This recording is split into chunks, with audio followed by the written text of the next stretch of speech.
টাঙ্গাইলের ঘাটাইল উপজেলার ৮ নম্বর দেওপাড়া ইউনিয়নের শিবেরপাড়া কুচপাড়া সংলগ্ন গুরুত্বপূর্ণ কালভার্ট ভেঙে পড়ায় অন্তত ৬ গ্রামের মানুষের চলাচলে চরম দুর্ভোগ নেমে এসেছে।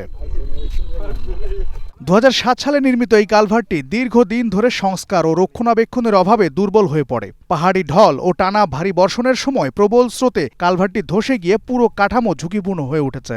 বৃষ্টি আসলে আর একটু ভেঙে গেলেই দেখা যাবে যে যোগাযোগ ব্যবস্থাটা বিচ্ছিন্ন হয়ে যাবে। সরকার যদি মেরামত করে দেয় তাহলে আমার ঘরে চলার জন্য আর কি খুবই ভালো। এখানে রাস্তাঘাট চলাচল করার জন্য অনেক অসুবিধা হইতেছে, লোকজনের গাড়ি ঘোড়া যাইতে পারে না।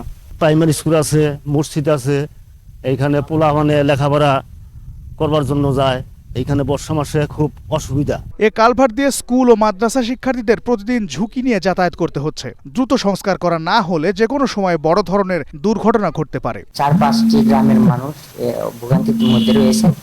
আমি চাচ্ছি আপনাদের মাধ্যমে সর্বোচ্চভাবে এখানে একটা কালভার্ট বা ব্রিজ, ছোটখাটো একটা ব্রিজ করে দিলে আমার জনগণের একটু উপকৃত হয়। জনগণের স্বার্থকে সর্বোচ্চ গুরুত্ব দিয়ে দ্রুত কালভার্টটি পুনর্নির্মাণের উদ্যোগ নেওয়া হবে বলে জানিয়েছেন ঘাটাইল উপজেলা নির্বাহী কর্মকর্তা। দীর্ঘদিন যাবত চলাচলের কারণে হয়তো সময় ভেঙে গেছে, তা আমরা ইতিমধ্যে আপনি যে আমার দৃষ্টি আকর্ষণ করলেন, আমরা পরিদর্শন সাপেক্ষে এবং বরাদ্দ প্রাপ্তির সাপেক্ষে দ্রুতই জনস্বার্থে এটা আমরা পুনর্নির্মাণ করব। সংশ্লিষ্ট কর্তৃপক্ষ দ্রুত বাস্তবসম্মত পদক্ষেপ গ্রহণ করে মানুষের দুর্ভোগ লাঘব করবে, এমনটাই প্রত্যাশা এলাকাবাসীর।